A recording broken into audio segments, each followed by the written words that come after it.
Well, good evening, everyone.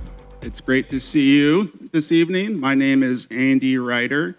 I happen to be the 15th mayor of the City of Lacey and the longest serving mayor of the city to date. And so I just got elected to my 7th term as mayor, which is really hard for me to wrap my head around. But I was just recently asked to come to Timberline High School to talk to their social studies class, all the social studies classes there. And the big question that was asked is, so what do you do as the mayor of Lacey? What's the operations of the city of Lacey in your role? And I've tried to explain this in easy terms, hopefully easy terms, where the city of Lacey is a not-for-profit service provider where all the shareholders of the corporation happen to be anyone who has lived in the city of Lacey for at least a year and is a registered voter. So just think about that. The city of Lacey, we just this past year we just adopted with all of our different funds about a $225 million budget, and every single member of our city who's a registered voter and who votes is a shareholder. And so if you happen to be a shareholder of any other corporation, right, how much would you interact as a shareholder? Well, that's what's so interesting about our democracy, and what's really absolutely amazing about our democracy. It works when we get people to be involved and tell the corporation what's our values, what are the things we care about,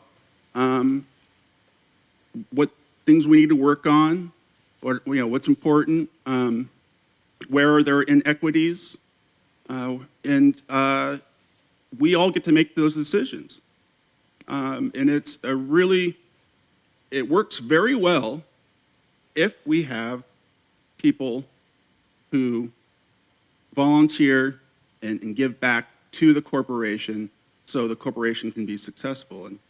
And yet, unfortunately, a lot of times our shareholders are not involved in our city. But for almost everyone I see here in this crowd, a lot of our advisory boards, you guys are ones that are doing the absolutely heavy lifting to advise the council who represents the city, who's helped make decisions on the biggest issues and on advice on how we should run our corporation. And that's amazing. And I am so proud of all the work that we have done, all of our advisory groups do to give back to the benefit of the city of Lacey. So today, we get asked quite a bit about the interaction between the boards and how can we better communicate. And so one of the ideas that we talked about well, let's at least hear from what's going on within our city right now, where we're at, and then that can lead off a discussion where we can later connect and make sure that we continue to hear and learn so we can have this great corporation that is the City of Lacey be as successful for us, the residents, as possible. So with that, I'm going to turn it over to Rick Walk, who's our city manager, to give us an update where we're at with the city.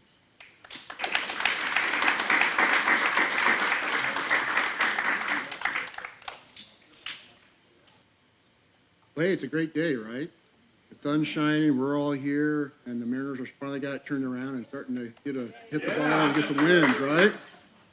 Well, again, good evening, everyone, and thank you for joining us today. It's a pleasure to be here with you tonight and share an overview of where we are as a city and where we are headed and how we're going to work together to build a stronger future for our community. I have about 15 minutes tonight, so I'll provide a very high-level overview of where we are as a city and a community, but I'll be available for any questions later in tonight's forum. Now, I first want to begin with at the heart of everything. What we do is a simple but powerful. At the heart of everything we do is a simple but powerful mission: to build a welcoming, inclusive, and secure community that enriches the quality of life for all. That mission guides our decisions, our investments, and our partnerships. It reflects not only the priorities of the City Council, but also the values of the people who call this community home. So let's just start who we are today. Our city is a home to over 60,000 residents and continues to grow. We support more than 24,000 households, over 1,500 businesses, and over 23,000 employees across a diverse economic landscape.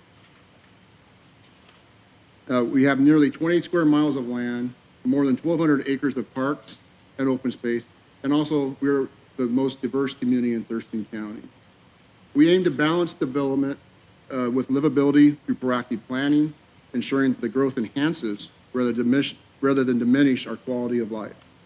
This growth both brings opportunity and responsibility. It requires thoughtful planning, sound financial management, and a clear vision for the future.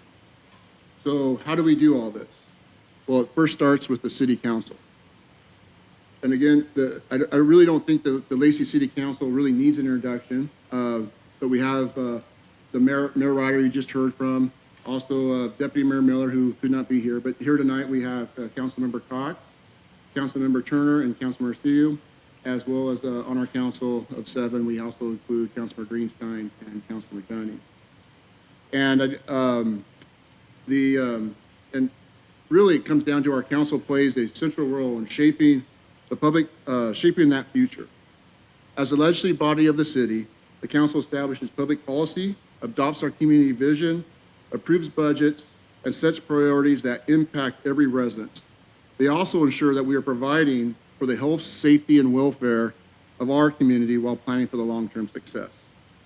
In addition to their knowledge, experience, and curiosity, the City Council relies not only upon community input from the community, but also the work, deliberation, and recommendations from our advisory boards, which many of you are in this room here tonight. So in speaking to that, supporting the council's works are numerous advisory boards you all represent. There's a long list of advisory boards. And I want to emphasize these boards are made up of dedicated community members who review policy, receive community input, provide recommendations, and help guide decision-making from everything from parks to planning to equity and human services.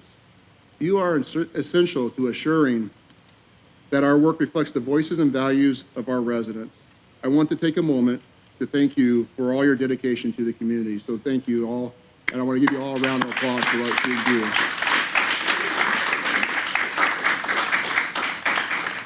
And tonight in this forum, you'll hear more from the chairs of our respective advisory boards later, and they will highlight in more detail the important work that they do and the many community topics that they address, and also how they cross-pollinate in that work. So in terms of setting the path forward, each year the council comes together and to establish priorities through the council retreat and budgetary process. These priorities are informed by many plans that cover parks, equity, inclusion, transportation, utilities, economics, land use, and human services. That's just to name a few. There's a lot of topics and issues that we cover and address as a city. Several key focus areas that emerged from this last year's council retreat in 2026 include the renewal of the Transportation Benefit District. And this is a critical funding source to help us maintain our streets and sidewalks in the community. Also, the partnering with Thurston County on annexation opportunities, looking for strategic ways we can continue to grow and develop as a community. Onboarding new technology for our business community with the online business and occupation tax reporting systems. Updating our city facilities such as City Hall and the Public Works operation facilities so we can keep pace with growth and services. And continuing our efforts on homelessness to facilitate positive outcomes for those in need. Also maintaining core services and focusing on long-term financial strategies. Each of these priorities plays a role in ensuring that our city remains resilient, responsive, and ready for the future. Speaking of financial strategy, let's take a closer look at this 2026 budget, which the Mayor Ryder had referred to. Our total budget is approximately $225 million. The largest portion of our budget is our utility funds, wastewater, water services, and stormwater, followed by the general fund, capital projects, and other specialized funds. The general fund, about $74 million, supports some of those essential services like public policy, parks, and administration. The budget's general fund also demonstrates the investment in core services and priorities identified by council as important to the community. These are in addition to those priorities that I mentioned earlier and include investment in public safety, streets, utilities, parks, and initiatives related to emergency management, housing and economics. Also, the general fund is supported by three primary revenue sources I think we're all familiar with.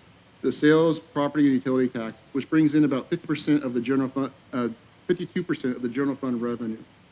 The challenge is sales tax, our biggest revenue source. It is also our most volatile based on economic and population growth trends. And our third largest source, property tax, has statutory limits that do not keep up with inflation. So those two sources alone cover our public safety and our street maintenance programs and public works programs. When we looked at how we spend those general fund dollars, the majority, about 67% of those expenditures, goes towards salaries and benefits. This reflects the people-centered nature of city services. We are in the people-serving business. Behind every program, every response, and every improvement is a dedicated team working to serve this community. Of note, though, we are experiencing the same issues as other cities and counties across the state. Revenues are not keeping up with the pace of inflationary costs of conducting businesses and providing those services, which is why we are carefully managing costs and planning ahead. Our financial strategies are built upon three key pillars: revenue enhancement, economic initiatives, and controlling our expenditures. We are actively reviewing potential revenue opportunities and ensuring that those service fees are more accurately reflect the true cost of providing those services. We are also developing contingency plans to manage future uncertainties because we know the economic conditions can and will change over time. So why is this so important? Because planning ahead allows us to avoid the reactive, year-to-year budget challenges. It gives us flexibility to invest in our community while maintaining the infrastructure and services people rely on. It helps us protect our financial reserves, which are critical for our long-term stability. In short, being proactive today prepares us and puts us in stronger position tomorrow. Let's now talk about economic development. We are currently implementing a 5-year economic development strategy, a strategic plan, around three main strategies: defining and promoting the city's identity, supporting local business growth, entrepreneurship, and enhancing quality of life to attract visitors and talent. This includes exciting initiatives and infrastructure investments like building a roundabout at 7th and College to create a gateway into our Midtown core. Reestablishing the Foreign Trade Zone program, which is a tool that helps Lacey businesses reduce costs as they conduct international trade and commerce. And supporting community-driven events like the Lacey Night Market, providing popular activity for community members and opportunities for small businesses to develop their markets. These efforts are not just about economic growth, they're about creating vibrant, connected spaces where people want to live, work, and play. One standout example is our Lacey Makerspace, which recently received a 2026 Innovation and Economic Development from the Washington Economic Development Association. This recognition highlights the council's commitment to fostering creativity, innovation, and opportunity within our community. The Makerspace, for example, has become an important place for learning, innovation, workforce development, and entrepreneurship, been building a strong foundation of our local economy. But economic development doesn't happen in isolation. It's closely tied to projects and infrastructure we invest in. Across the city, we're making significant improvements. Major transportation projects like completing the College Street extension are enhancing connectivity and supporting existing and future growth in our community, making those investments as soon as we can to accommodate connectivity in our community. Our new police station will provide state-of-the-art facilities for staff, along with community spaces and safety features that benefit everyone. In addition, the project includes a approximately 15,000 square foot training facility that will become a regional training resource for our staff as well as our regional partners. In our park system, we continue to expand and improve access. Cuyo Park Phase 1 is moving forward with new amenities. We're really excited about this project coming online because it's going to include additional trails, natural trails, an all-inclusive playground, which I believe is one of the first in the county, picnic shelter, and a premier disc golf course. And we're anticipating the soft opening of this to occur about midway through May. Bush Park has a brand new playground and replacing one of the oldest playground equipment in our park system. And we have a grand opening planned for Wednesday, May 27th. And this project is another great example of the many projects that cannot be achieved without community support and partnership. In this case, I would like to give a thanks and a shout out to Gateway Rotary, who donated $110,000 to their efforts to help us build this playground that was becoming a safety hazard over time. So thanks to Gateway Project and all the other service clubs that come together to bring support these community projects. At our regional athletic complex, we're adding a second turf field, lights, and bleachers to better serve athletes and families. This will increase year-round capacity and serving an existing need for year-round play as well as field scheduling. We are constantly busy out at the RAC, and this will add, again, a little more resource to the community. Other priorities, transportation infrastructure, which is another major focus. Through our Transportation Benefit District, which I mentioned earlier, we're investing approximately $3.8 million a year in street and sidewalk repair. Programs like sidewalk repair, crack sealing, and slurry sealing help extend the life of our infrastructure while improving safety for pedestrians. The Transportation Benefit Program is funded by a voter-approved sales tax that will expire in 2027 unless it's renewed by our voters before next February. This is a critical program with a dedicated funding source of that $3.8 million specifically to maintain our streets and sidewalks. I think if you drive around Lacey, you'll realize it's a good investment. And by the condition of our streets, you know when you're in Lacey. In addition, our sidewalk program alone is making some significant impacts. As we are maturing as a city, we had a lot of new construction, new neighborhoods built in the late 90s and early 20s. As those amenities, the street trees, and those mature and grow, they start to roots break up the sidewalks. And so this year we took undertaking some of our worst conditions out there to go and repair, replace those sidewalks, and remove those trees and replant them with new trees. And that was a $1.3 million investment that I think you probably have noticed in our community and heard about, and it's something significantly, a significant project that shows how we need to continually maintain those investments that are made in our community. Private development is also shaping the future of our community, and here are a couple of examples. In the Midtown area alone, new projects are bringing hundreds of new housing units along with commercial space, creating more opportunities. The 7th Avenue apartment projects, as well as projects like the Yard, which is bringing more of that retail, food establishment, entertainment with unique amenities and creating these gathering spaces. This, while new businesses continue to relocate and invest in our community, such as J&I Equipment, a local family-owned business that saw opportunity in Lacey, and they relocated in Lacey to realize that opportunity. These developments reflect confidence in our community, and they contribute to more dynamic and diverse local economy. But of course, building a great city isn't just about infrastructure and economics, it's also about connection and engagement. That's truly where the spirit of community comes out. And we offer a wide range of programs and events that bring people together.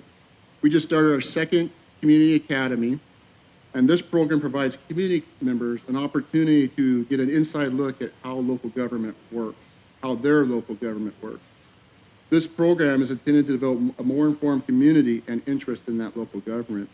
And through just the first cohort, we saw interest from initial participation and wanting to join some of the council advisory boards. And I see a few of your faces out here in the audience. And I think that this program has been a huge success. Also, what's great to see is the Lacey Museum is in its new and more visible location and offers expanded opportunities to explore our shared history. Our Lacey Museum staff has done an incredible job of designing this new museum space so that it's more accessible and can accommodate class field trips from our local schools so that they incorporate history as part of their curriculum in the school programs. We are also excited that it will create more awareness of the value of our history and our plans for the future museum project to be located in the Depot District. Also, creative initiatives like the Utility Box Wrap project help showcase local youth artists while celebrating our heritage. And Lacey has a steep history, and this is a unique way that we can recognize and share that history. And then, of course, we're looking forward to next Tuesday night council meeting. We're going to be able to highlight the artists and celebrate that project success.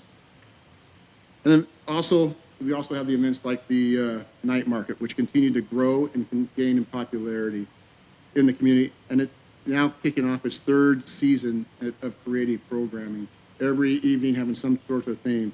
So don't miss this Friday night, it's 80s night. So bring your 80s gear and go back to the future. And then, of course, we always continue to support and continue to grow and foster those traditional, long-established traditions of fun and community pride, such as the Lacey Spring Fun Fair, which also creates space for community connection, entertainment, and local business support for all ages. Again, Lacey's about family and entertainment and connections. So this is scheduled for the weekend of May 6th, so you don't want to miss out on this fun. Pun intended. Looking ahead, we're also excited about regional and cultural events, including the Canoe Journey in 2026, which is going to be hosted by our friends, the Nisqually Tribe. This event will bring communities together in a powerful celebration of heritage and tradition in the original City of Lacey communities, and we're really excited to support and help the Nisqually Tribe in this effort. And of course, everybody's been talking about the FIFA World Cup 2026 coming to this region, and will bring global attention, which brings global attention. Locally, the Olympia Lacey Fan Zone, which is going to be held at the Port of Olympia Sport Plaza, which is located on the water side of Anthony's, will provide an opportunity for residents and visitors to come together and experience the excitement of this international event right here in our community. The featured match will be USA versus Australia on June 19th, and as interest grows, they may be able to expand to additional matches, but stay tuned for more information. I believe tickets will be coming available on mid-May. And then transitioning, we are also committed to transparency and accessibility to our community, trying to reach all. We just, this year, have a couple of new initiatives, or in the past year, which include launching the video on demand. And if you're not aware of this, this is where community members can now watch city council meetings on demand, including in multiple languages, for even more access to our community and celebrating that diversity. And then, of course, this helps bring a shared feedback through our online platform. I also encourage everybody to stay informed by subscribing to our Lacey Weekly email. This is where you can stay up to date on what's happening in the city, actions by the council, and what's scheduled in the future. So in closing, I just want to, all these efforts, just kind of summarize, all these efforts, financial planning, economic development, infrastructure investment, and community engagement are connected by a shared goal: building a city that works for everyone. A city where business can thrive, where families feel safe and supported, where public spaces bring people together, and where we plan not just for today, but for generations to come. None of this happens alone. It requires collaboration between city council, advisory boards, staff, community partners, and residents like all of us. So as we move forward, we invite everyone to stay involved, attend events, share your ideas, participate in programs, help shape the future of the community, because ultimately this is your city. All together, we can continue to build something that's truly special, a place that reflects our values, meets our needs, and inspires pride to all it calls home. So thank you for your time and engagement and your commitment to this community. Lacey's moving forward because it's the people. Thank you. This is my reminder that I'm 5'2" and the rest of the speakers are over 6 feet. So can you see me okay behind the screen over here? Perfect, perfect. Well, good evening, everyone. I'm Shannon Kelly Fong. I'm the Assistant City Manager here at the City of Lacey, and we're really excited to have this panel. And we've got the chairs from a lot of our advisory boards back here, and we're getting set up. And while we do that, I just want to highlight a couple of things. Number one, this is my opportunity to ask our advisory board members some questions, which is very unique because typically they're asking me a lot of questions. So I'm very excited about this opportunity. But I think, one of the things we heard tonight is that community involvement is essential. It plays a vital role in the city's decision making, in helping the council stay informed and hear from the greater community.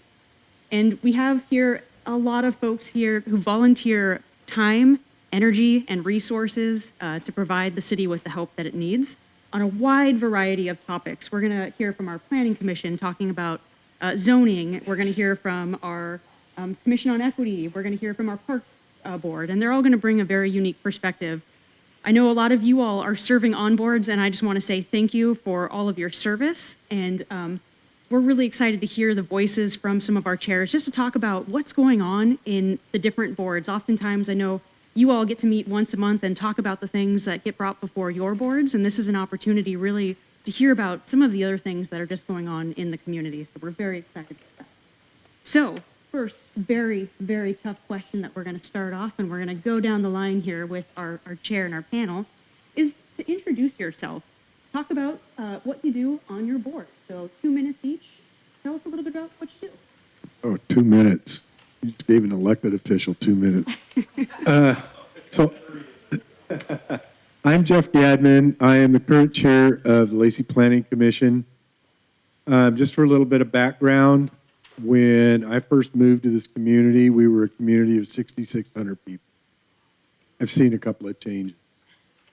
And that is part of what brings my passion to the Planning Commission, because I think it's important that this city is shaped by the residents that live here. And I want to start by, we've got a couple of Planning Commission members over here. Stand up and be recognized, please.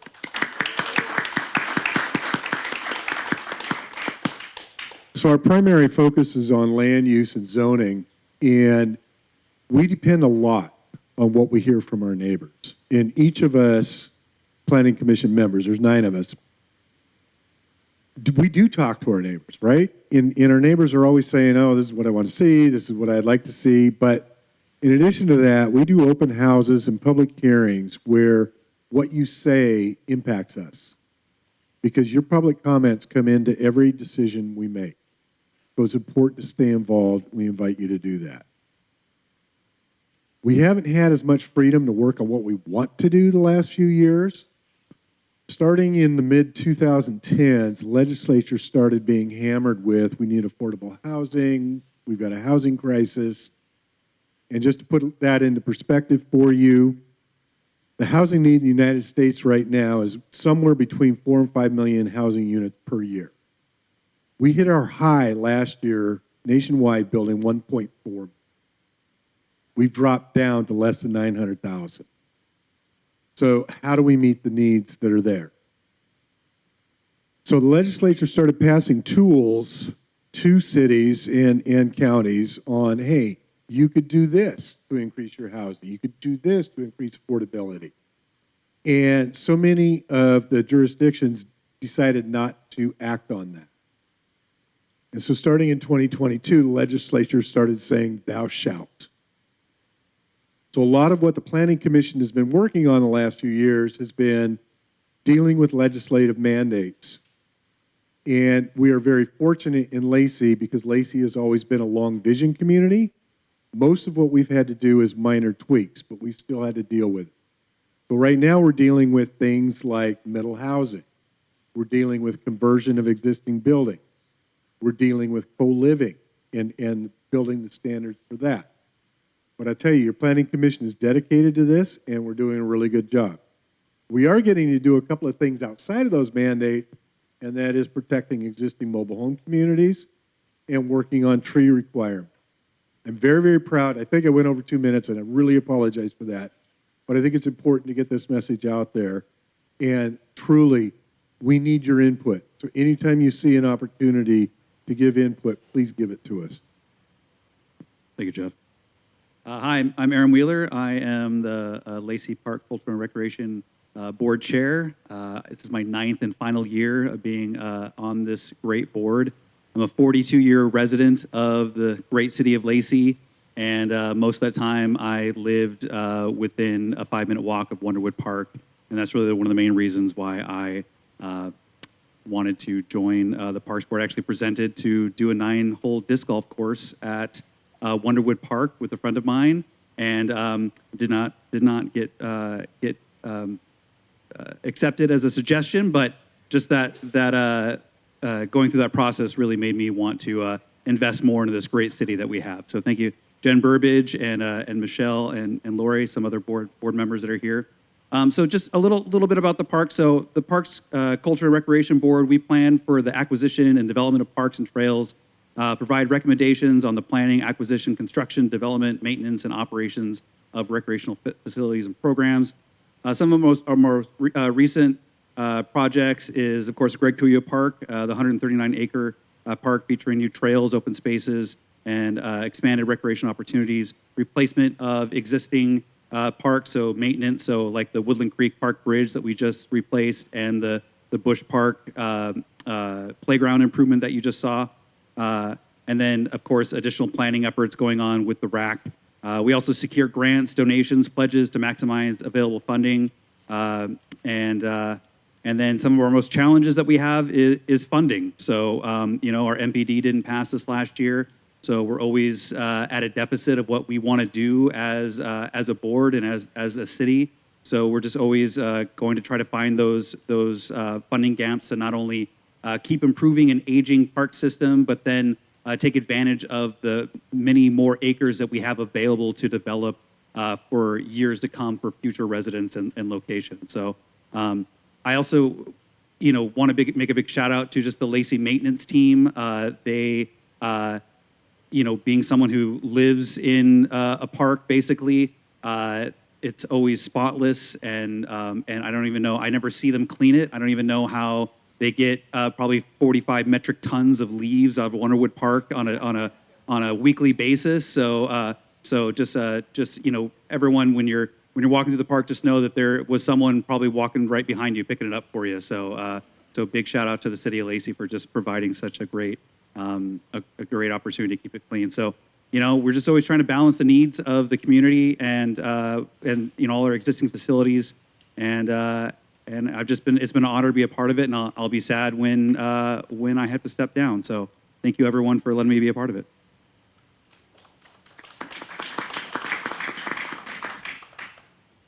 Good evening, everyone.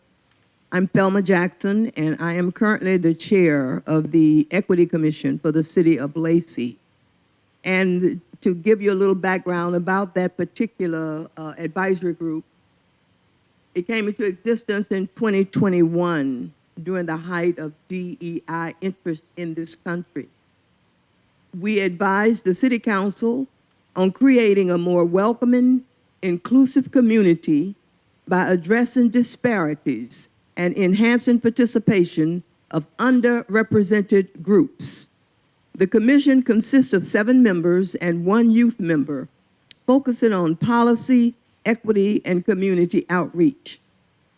And we find ourselves existing in a time where DEI is under great attack all over this country.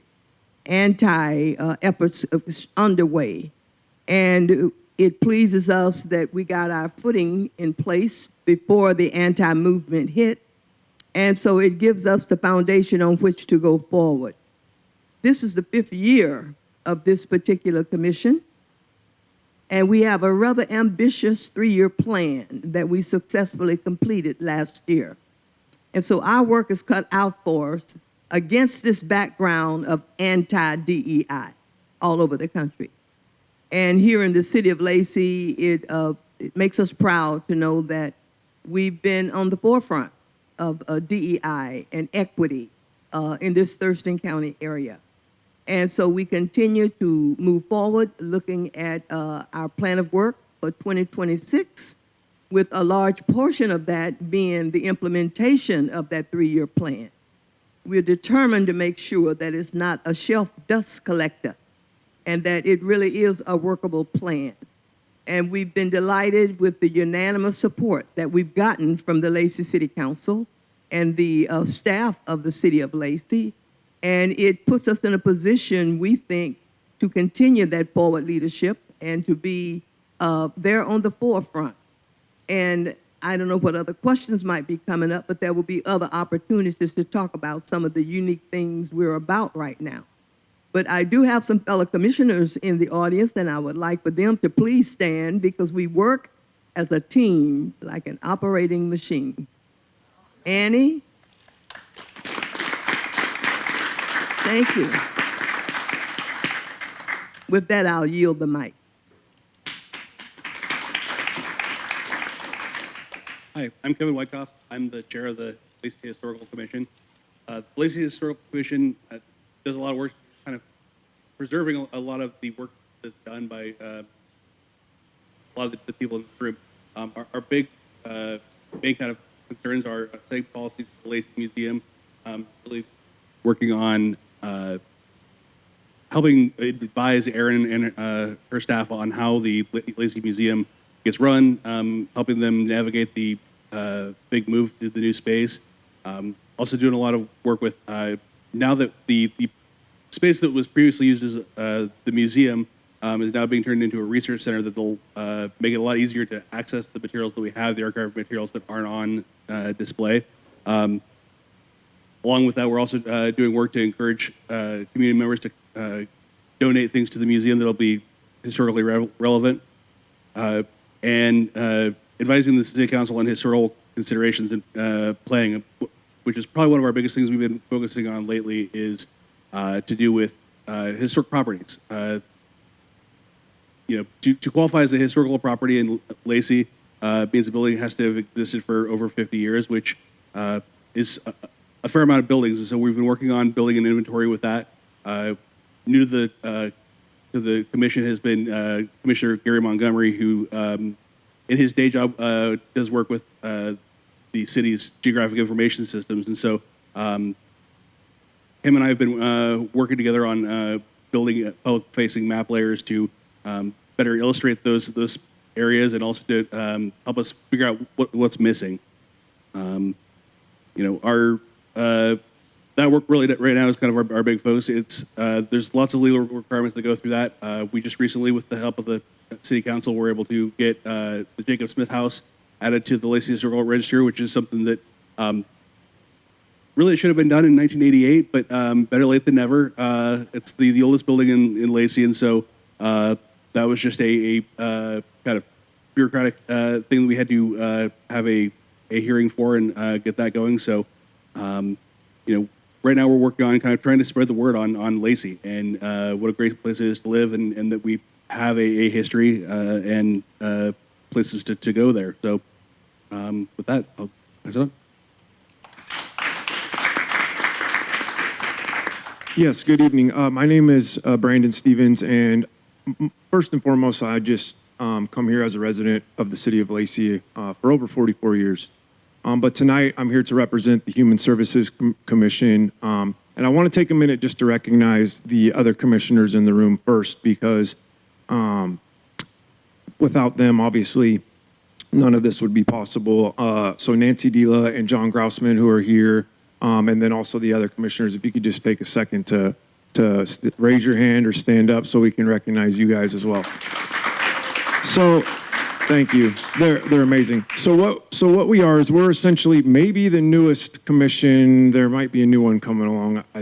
Well, anyways, in 2024, we were simply just a work group. And really what had happened, the City of Lacey allotted a grant of $300,000 to basically that was going to be distributed throughout the community to nonprofit organizations. And they put together a work group that was to basically, put together a recommendation where those funds should go. And maybe we did a good enough job because they kept us around. And they just last year, they made it official.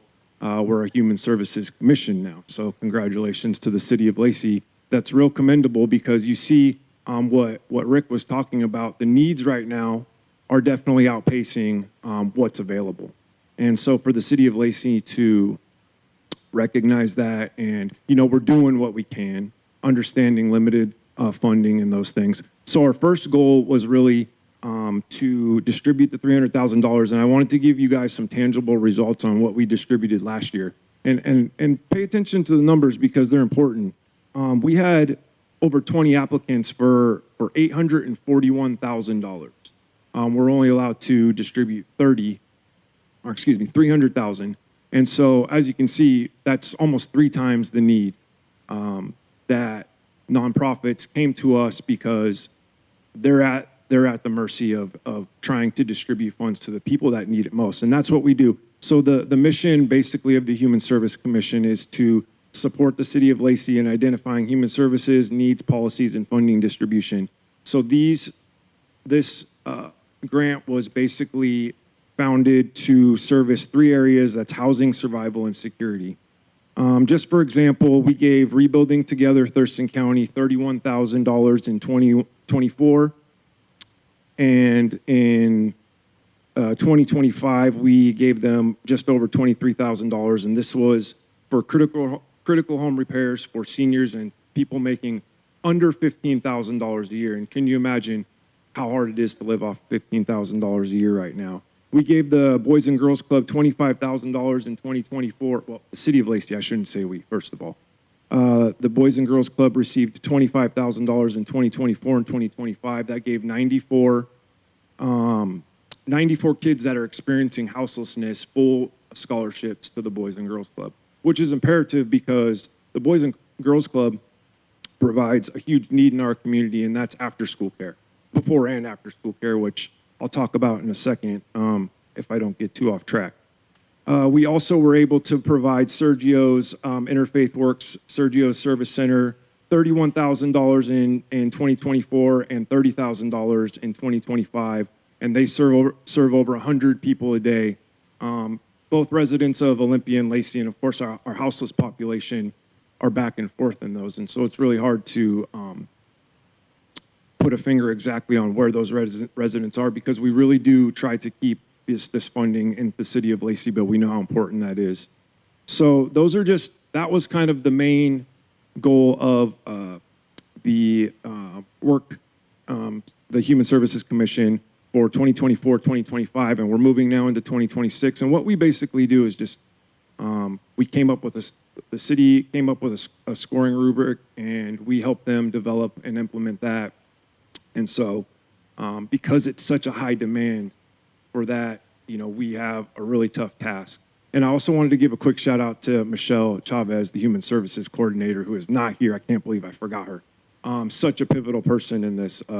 Anyways, real quick, so I won't ramble too far on. We also have the Human Services Strategic Plan that's happening right now, and it's really cool. The City of Lacey has been all over the area. They've put out focus groups with some of our major stakeholders in the city, nonprofits. They've put out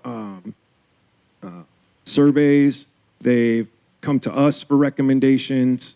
And moving forward, they're going to try to complete that by, I believe, the end of this year. They'll have a 2-year human services strategic plan for the City of Lacey. And then last but not, well, there's a few other things, but we also have the CBDG grant, which we're helping facilitate. Of course, we're not responsible. The great City Council is the one that's in charge of implementing all this. We just recommend. But the City of Lacey's Human Services Coordinator, Michelle, has, I believe, been granted a $340,000 CBDG grant that will help capital improvements specifically in areas of need here in Lacey. And I believe one that's on the potential is this very area right here, expanding the parking lot and some parks and those types of things. Real quick, I can answer any other questions, but we have a few other things, the utility relief program, and then also we've been participating in the regional DEIB boards with some of the people that were here today.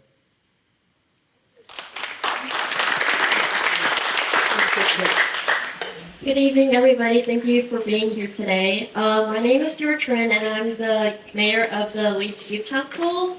When you hear about a youth council, it's not very common in cities, so I feel like we're very fortunate to have one, thanks to our mayor, Andy. The purpose of our council is to represent the youth voice. Of course, we are the next generation, we are the future, so I feel like advocacy of the youth is very important when working alongside community leaders and members as well. We also get many opportunities to be involved with decision making. Also, while we're advocating, it's also very important to be educated on how the city works. So we also get to work alongside very many city members. And then also we're fortunate to have two monthly meetings with the city board, and we give reports about our school to them, and I feel like they would quite enjoy that. It's like a little nice icebreaker to the meetings. Some projects that we've been working on, we actually, this Saturday and Friday, we are working with the DEIB Summit. We're actually hosting a mental health panel, and some of our members will be on that and answering questions if anybody has them. That's actually all I can think of right now. We also work with, I'm so sorry, I'm blanking. Last year we learned about the comprehensive plan because it was actually the 10-year mark, and we got to learn a lot about that. I feel like I actually, with my 18 years of living here, I actually really didn't know how the city operated and how much planning goes into even like the different aspects that we thought just actually appeared, but it actually takes a lot of people to plan that and work with budgets as well, so we can have a great community. Because of course, I would love to have a future here in Lacey, and I would also want to bring in new people and new businesses, because that is what Lacey is about. We love our community, we love our people, and yeah, thank you.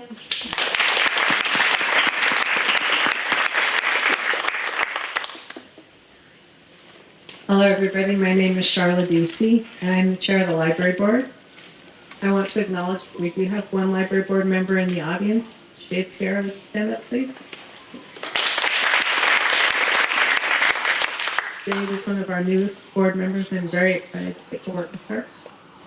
A little bit about our library in Lacey.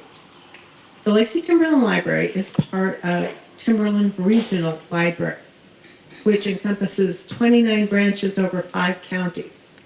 So the library board, Lacey Library Board, is specific to the branch in Lacey, which has been called the little library in the woods because of all the trees in the parking lot and the carved bears amongst the trees.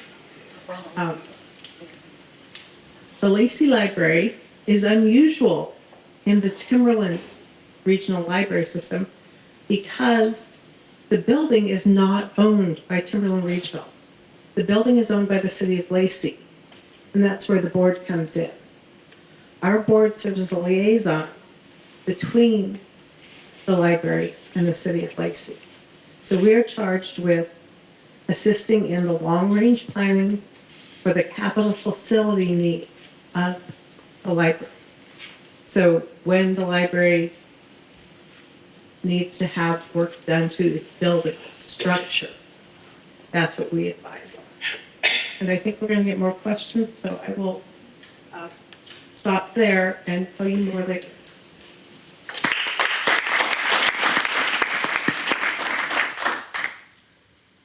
Hi, I'm Ruth Weigelt, and I am not chair of the Lodging Tax Committee, but I'm filling in for Deputy Mayor Malcolm Miller. So I've been a resident of Lacey for over 50 years, and how I got involved with Lacey, just a real quick note, is that I heard a PSA on KGY when I was in the car driving home that Lacey needed volunteers to help form a community event.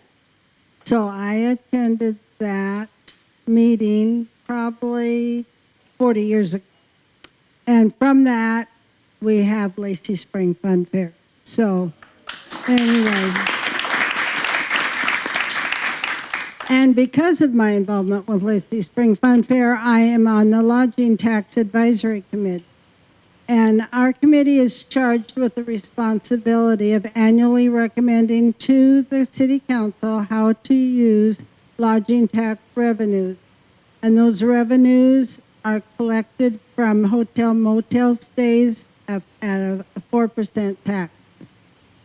The committee consists of 5 members, 1 council member, 2 representatives that collect the tax, and 2 representatives involved in activities authorized to be funded by lodging tax revenues. Our mission statement is to invest lodging tax revenues in community events and projects that attract the greatest number of visitors and tourism to Lacey. Under the RCW, uses of these dollars are for tourism promotion and tourism-related facilities. Applications are posted, will be posted actually this year, July 21st online, and they're due August 21st. Then we take the month of September, review the applications, and make recommendations to the City Council. We give an average of about $600,000 a year to we usually get about 30 to 35 applications too. So, and then we pass it on to the council, a recommendation.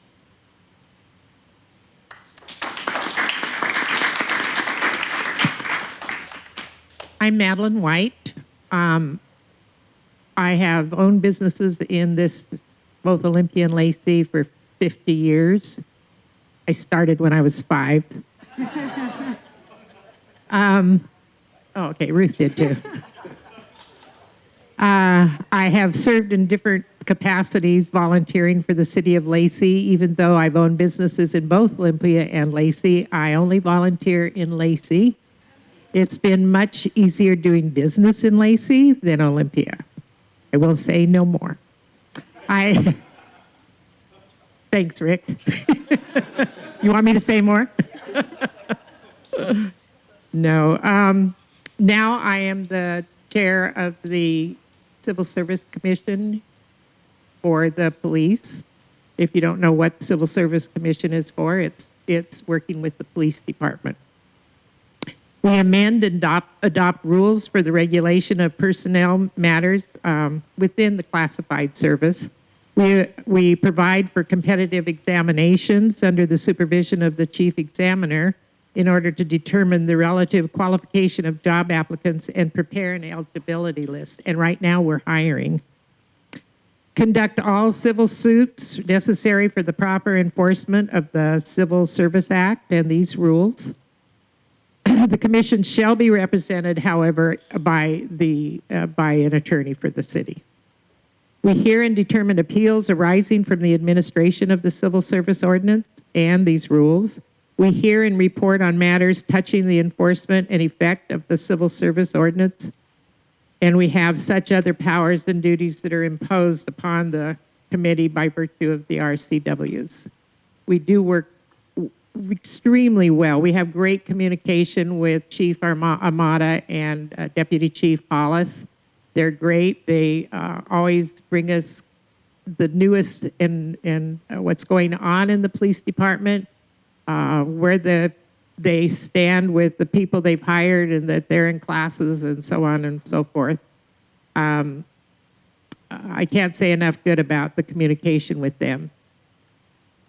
People have asked me if I have slowed down now that I'm a commissioner in the civil service. I said, yes, I've slowed down, but it has nothing to do with the fact that I work with the police. It's because I am scared to death that now that I'm this age, they're going to put it in the paper. An elderly woman was in a car accident. That's it.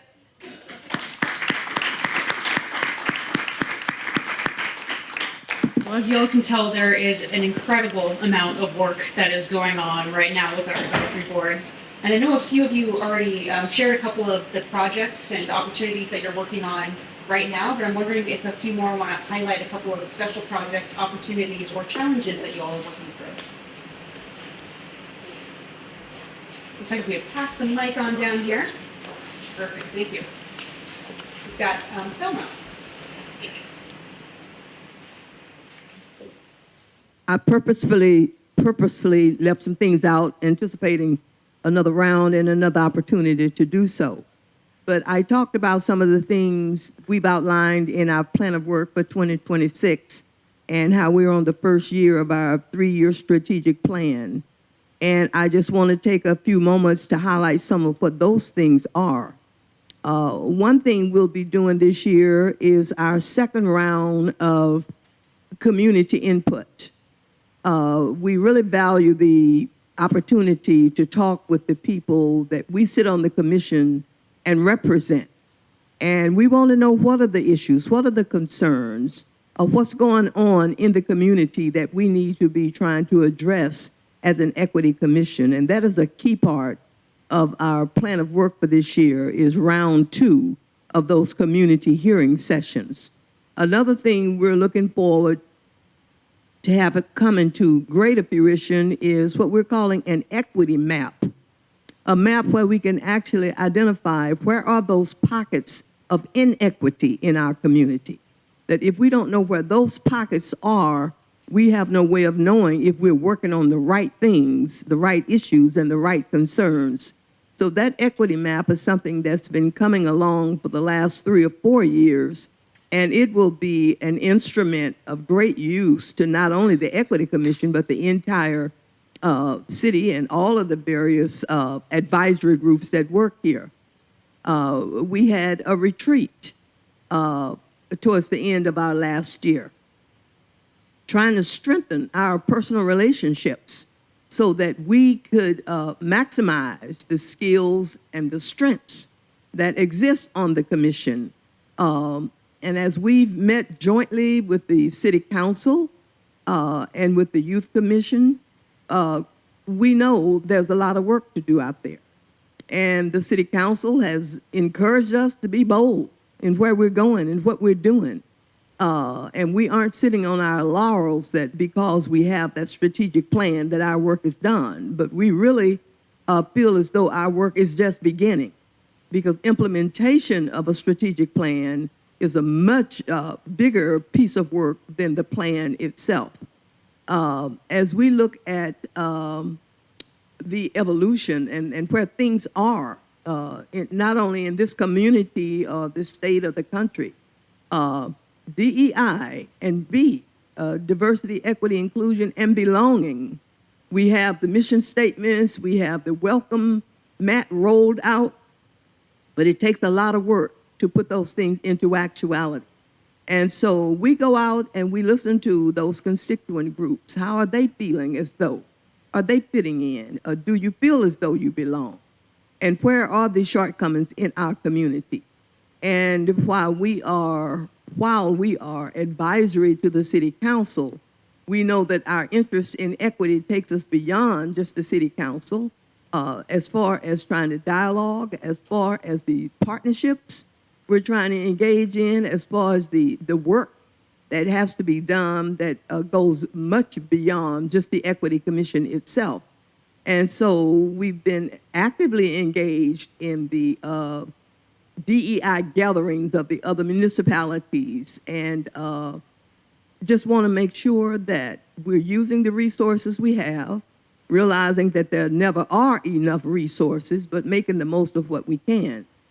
And being a 55-year resident of this community myself, I have seen so much change, so much growth, a lot of priority issues come and go. And so the Equity Commission is in a position to try and make sure that we truly want to make everyone feel welcome in the city of Lacey and the surrounding areas. And not everyone does. And we want to know why, or why not, or what things can change, or what things can happen. So that equity map is going to help us identify where those pockets are. And we aren't just talking about equity from a point of view of racial inclusion or ethnic inclusion, but we're looking at you know, housing and education and child care and food deserts and a whole bunch of things that come under that whole issue of equity, inclusion, and belonging. So we're continuing to explore and discover other areas that bring equity into the fold and trying to figure out how to best go about it. But with the 4 years behind us now, we feel as though we have the foundation under us to move into those new areas and to begin to flex a little more, if you will.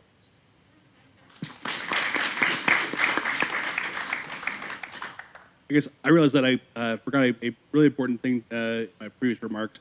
On Friday begins Lacey History Month. And so at the City Council meeting coming up in 3 weeks, we'll be joining with Mayor Ryder's going to do the proclamation for Lacey History Month, as well as presenting the this year's Lacey Historian of the Year Award, which Jackson is a past recipient.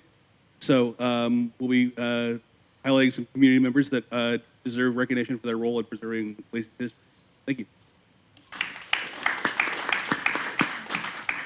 Well, these are tough acts to follow. Well, I think what I wanted to bring up, you guys saw, you know, a photo of Greg Cuyo Park, and you know, we've been mentioned a couple times.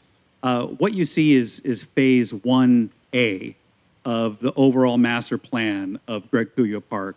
And that master plan is really encompassing 20 to 25 years. So it's not only going to take this generation, but it's going to take our future generations to see our vision through to the end of it. There's a food forest, there's an education center, there are off-leash dog parks. I mean, it's over 500 acres for it to develop, and we've only started with just over 100 acres of developing. So that kind of, you know, just looking at that master plan really encompasses the challenges that the Lacey Park system sees as a whole. Like there's all this opportunity and all this vision for growth and development of this wonderful park system, but you know, it's going to take other people to steward it forward and other funding opportunities that are not realized yet to make it happen. So you know, don't forget about us. Like keep pushing it to your kids and see the importance of the parks, because we worked really hard to make it a plan and we want to see it happen.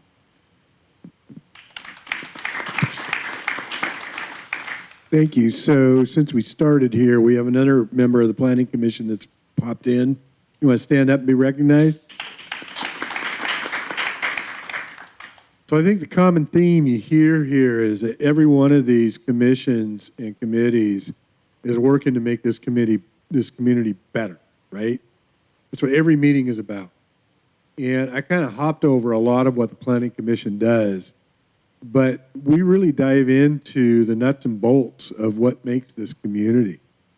You know, for instance, the middle housing, what does that mean? And looking at the mandates from the legislature and trying to make, you know, legislature says you shall do this. And what our mission is okay, this is what they've told us to do. How do we make that change without changing the flavor of Lacey? Because I think you're all going to agree, Lacey is a very, very special place. And one of the reasons we're all here, and one of the reasons why so many of us are such longtime residents, is because of that. The vibe here is incredible. And so I hope you appreciate everything that all of these committees are working on, because we're working for you. And that's one reason why we all recommend and welcome community comment, because we want to make it look like what you want it to look like. So that's where we're at. So community comment is a great segue to this next question, and it's going to be my last question before we open it up to the really tough questions out here in the crowd. And that is, we've heard, stay involved, I think was what you said once we started. We heard from the mayor saying, hey, be an active shareholder in your town, right? What would you say to someone who's considering serving on an advisory board but isn't completely sure yet? So I would say the very first thing you've got is you've got fellow board members that are going to support you and help walk you through an indoctrination not an indoctrination, an orientation process so that you feel comfortable. The other thing is, my experience with Lacey boards has been every single board member welcomes the voice of every other board member. And I think that's important because we all treat each other with respect. Even if we don't agree with each other, we're all respecting each other's unique contribution. And so please, if you've got the time, serve. It's awesome. And you know what? Honestly, the terms are short enough. If you decide you don't like it, okay, move on. If you don't like the planning commission, move on to the park board. Because honestly, a lot of what we deal with is very, very dry stuff. The parks get the exciting projects. So, but yeah, just please, it really shouldn't be as intimidating as you think it is. Comment down here. I'm going to pass the mic to Ruth.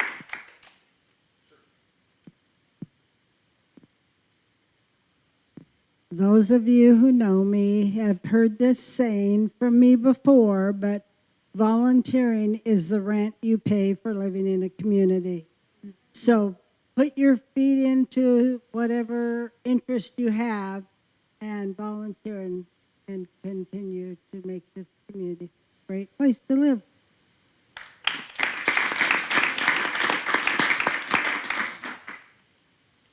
I would invite anybody to come attend a library board meeting. All of our meetings are open to the public. The library board is usually very small, very quiet meeting. And at our last meeting a couple weeks ago, we had our first public comment since I have been on the board. It was very exciting. We had friends of the Lacey Library come and talk to us about their concerns. So I would start not by singing the praises of volunteerism, which is something I believe in strongly, but simply by inviting you to come see what we do.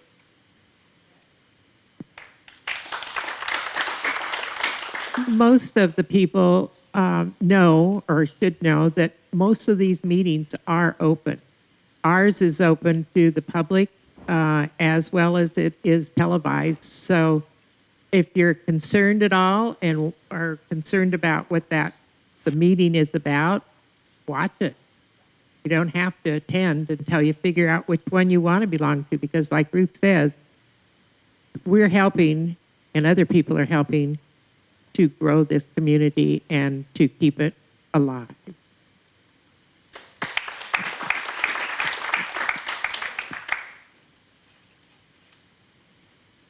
Anyone that approaches me about the Equity Commission showing some interest and trying to decide if it's something they might want to do, I ask them, how committed are they to the concept and the values of equity? It's one of those commissions in that area of work that you've really got to believe in what you're doing. You've really got to believe in rights and privileges and what people are going through. I emphasize to them that it's a working commission, that it's more than just one meeting a month, that there are roles and responsibilities interim to those monthly meetings. Are you up to that challenge? Are you up to study the materials that come in the board packet so that you can actively participate in the discussions and the decision making? And if they begin to shake their head and say, well, I didn't know it was going to be all that, I said, well, that's why, you need to know up front. So while it is a volunteer position, it is a committed position, like all of these advisory groups are. And some people see boards and commissions as a launching point for something else and really don't spend the adequate time. These aren't the kind of places they need to be. The investment in the community that's needed, you know, you really need to be there, but you also need to want to be there. And so I think to take a few minutes and fully explain to people what's involved so that they don't walk in blindly would best serve any advisory group in here, up here. And all of us as chairs can attest to that, I do believe.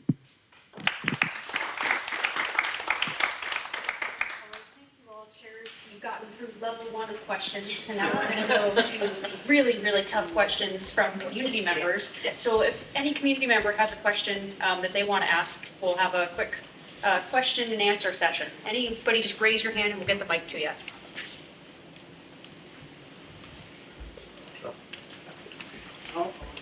I know, right? Yeah. Super scary. First, I want to say thank you all for serving on these boards. I know that you take a lot of time and a lot of effort and care in the recommendations you give to the city council. And so I take that really at heart whenever we see your recommendations. This question is specifically for the Lacey Youth Council.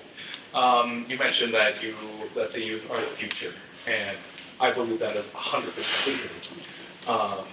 How would you like to see the Lacey Youth Council's role grow or transform into helping us guide how Lacey grows and how we develop, so that way we can better steward our city for our future generations?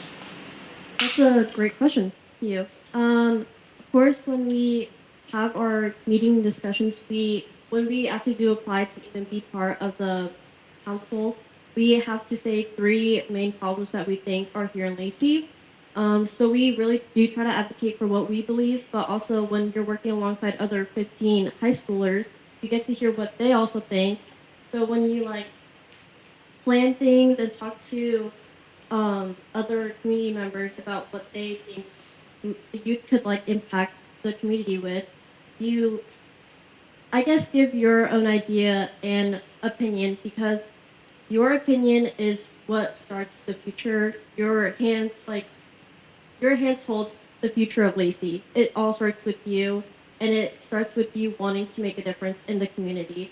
So when the community plans on growing and I guess just curating new businesses to new people in the newer generations, it is really important that the youth says what they believe in. So, and not to be sugarcoating problems that they believe in. Just be honest, be true, because the community members, they are here for a reason. They are here for you. So it does start with you and your voice.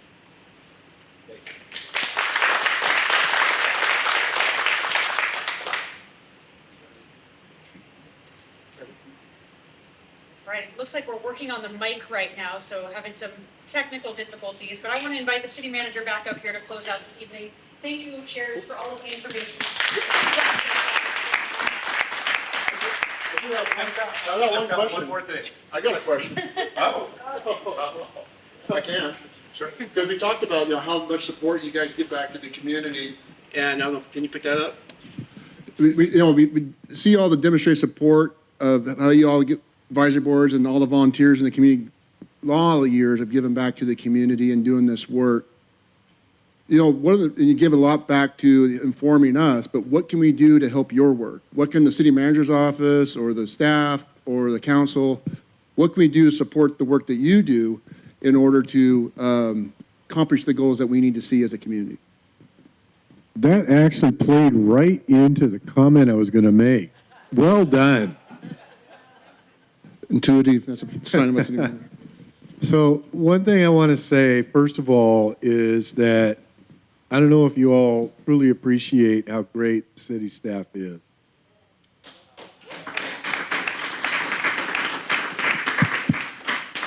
They are incredible. And the amount of research that they do to answer questions that we have as board members is amazing. But the other thing you've got, and this is very special in Lacey, and I know from experience, you've got a city council that functions. And I put a period on that because that is important. Every single one of these members, they don't agree with each other all the time. And if you don't believe me, go watch a work session. But they respect each other. And that is one of the things that has built this city the way it is because that mutual respect shapes ideas, shapes plans, shapes decisions to include as many of you in your opinions as we can. We can't get all of you. You're not going to agree with everything. We get that. But I want to tell you, the council and the staff and the council support of these boards is what makes this place so special.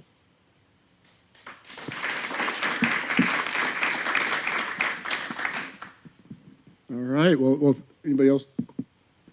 All right. Well, thank you, everybody. And as I was listening to the conversation, I'm going to take a little bit of liberty here, and we talked about and heard a lot of longevity, how many years in the community people have lived here, how long served on boards or volunteered, and it just reminded me about how Lacey's grown, and I think part of its success is that continuity. Jeff mentioned that how the population was when he first moved to the community. A little bit of background on me. I came to the Lacey community as a planner in 1999 when the city was about 28,000 people. And not knowing it at the time, and it was one of those opportunities of a planner to actually see the plans and policies, but to work with the planning commissions and the community and the councils to be not only put in place as policy, but implemented. And then you have the rush growth, and that creates different types of challenges than a slow-growing community because you have, as you're developing plans, you need to keep continuity, consistency, and but also you have new residents coming into the community that aren't rooted, and they're learning the community as a whole. And so having that patience with people as they come in and say, well, why is this happening here? I bought this house last year, and now the trees next door are coming down for another, there's a lot of growth and dynamics that go through that. And I know the councils and on the advisory boards have heard that and dealt with that. And I wanted to say it takes a lot of patience and a lot of continuity and a lot of respect to not only work on what's been around for a long time, but welcoming new neighbors into the Lacey community and the Lacey family. One of the things that I've known is a lot of our plans don't happen overnight. So I've always had this saying of the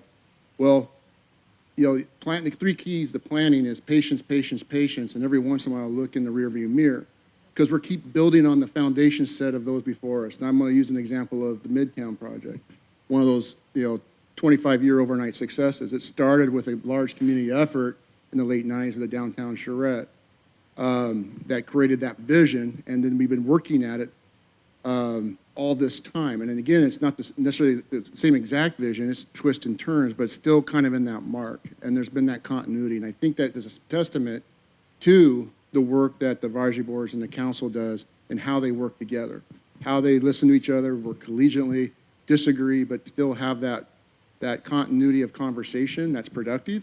And I tell you, for staff of all these advisory, but that's very helpful for staff because now they're not dealing with the stress of conflict, they're dealing with constructive conflict to further provide information so people can make informed decisions. So I appreciate all of your work out in the community, and just remember we're continuing to pass that torch and evolve this community into something that's envisioned that serves all of us as the family. So with that, I want to thank everybody for your dedication and time to the Lacey community.